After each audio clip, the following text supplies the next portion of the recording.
تمات الوصف. جزاكم الله خير يا مغاربة، رفعت الراس. والله احنا نفتخر فيكم ودامت الاخوه بيننا دايم. من الامارات للمغرب.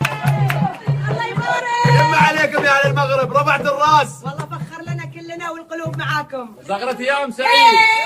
ما عليكم زود، نحن وياكم اهل واخوان. والله يا اهل المغرب تستاهلون كل خير، رفعتوا الراس وعزيتونا. العز والفخر لكم يا هم الأطلس، من قلب الإمارات نفرح لكم. والله دمنا واحد وفرحتكم فرحتنا. ألف مبروك يا أهل المغرب. جزاكم الله خير، تستاهلون الناموس، والله يبارك فيكم ويزيدكم عز. بينا رابطة أخوة ما تهزها ريح. تستاهلون، رفعتم الراس يا اهل المغرب. الله يبارك فيكم، والله انتم اهل واخوان. يلا زغروطة يا بنات. والله الفرحة فرحتنا، المغرب والامارات قلب واحد. حياهم، الله يبارك فيكم. تستاهلون الخير يا اهل المغرب. صغيريطة يا بنات. يا مرحبا بكم في ديرتكم الثانية، القلب واحد والفرحة وحدة. والله انكم عز وربع، رفعتم الراس وفزعتكم على طول على الباب. الله يا